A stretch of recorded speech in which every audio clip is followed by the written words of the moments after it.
Okay, right. So we're going to do number TI1 here, and so we've got this rectangular box given, right? The edges are given, and we want to divide into sub boxes, and we want to find the general expression for the sub boxes. Now we do have formulas written down for this, right? So specifically, we're going to take each one of these intervals, and we're going to try to chop it up into in pieces, and then this is a matter of writing that all down. Okay. So let's start with the values of x. So the interval from 3 to 6, how do I divide that up into n pieces? Okay, well, here's from 3 to 6 on the x-axis. And if I chop that up into n pieces, delta x is b minus a over n. Yeah? And then, memorizing or remembering what we memorized back in Calc 1, xi is a plus I delta x, which is, 3 plus I delta x, 3 over n. And so there's our xi. Cool? Everybody happy? Okay. So analogously for these other looking at the y's and the z's, and I'm going to do faster on this because it's the same process. It's just that it's going to be j's instead of i's, etc. But so a is 0, or excuse me, c is 0, and d minus c is 7.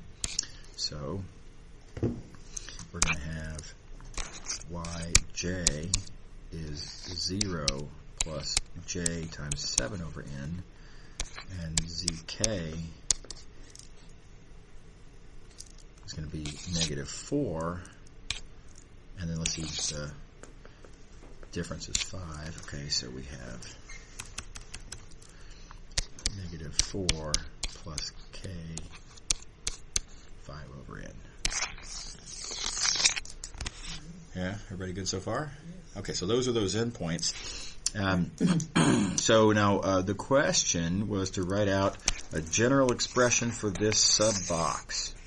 Okay, so Dijk.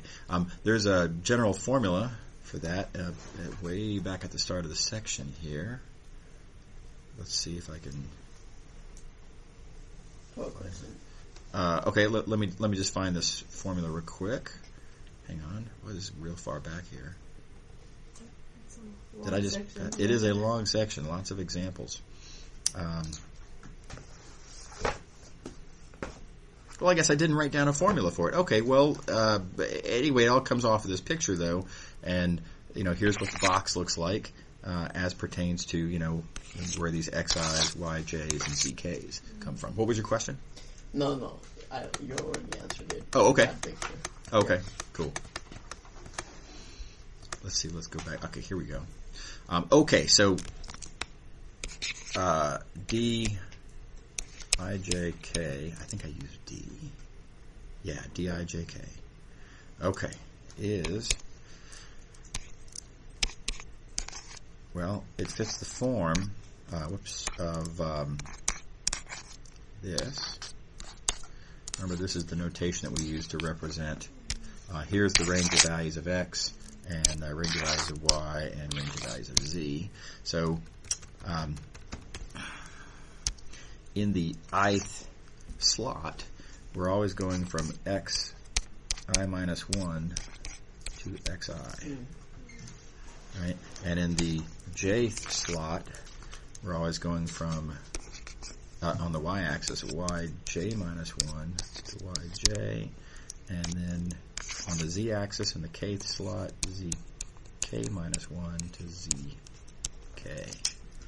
Right? So altogether, this gives us our answer. I mean, I guess you could say, get rid of that, you got to plug these in if you really want to, and I guess let's go ahead and do this just so we can say we did. So let's plug in 3 plus 3i over n as our xi.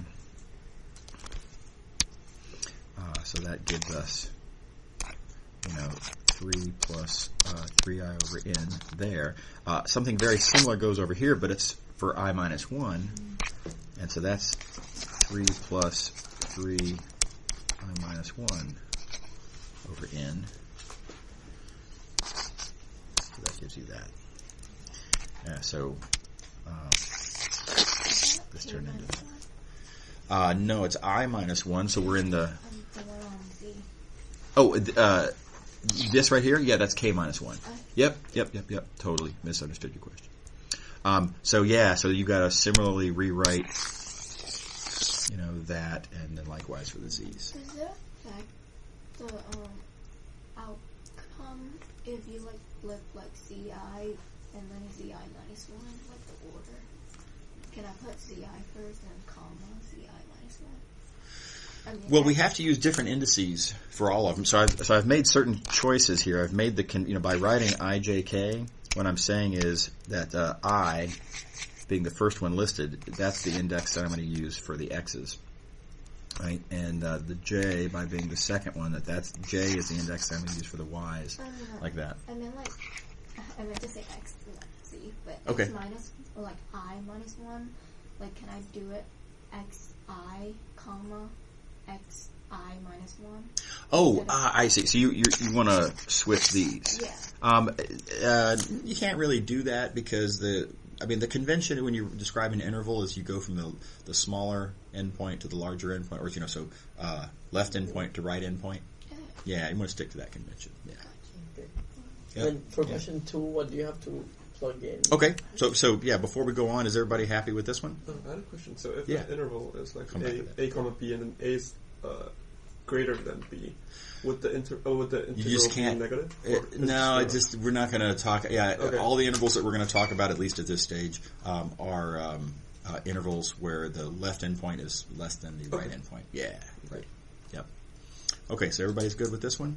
Let me go ahead and stop this recording, and then I'm going to start number 2 separately. Yeah. Because I'm realizing there's several different combinations that you have to plug in. Oh, I see. Okay, yeah. So we'll look at it. We'll look at 2 in a second here. Is everybody happy with number 1 here? Mm-hmm.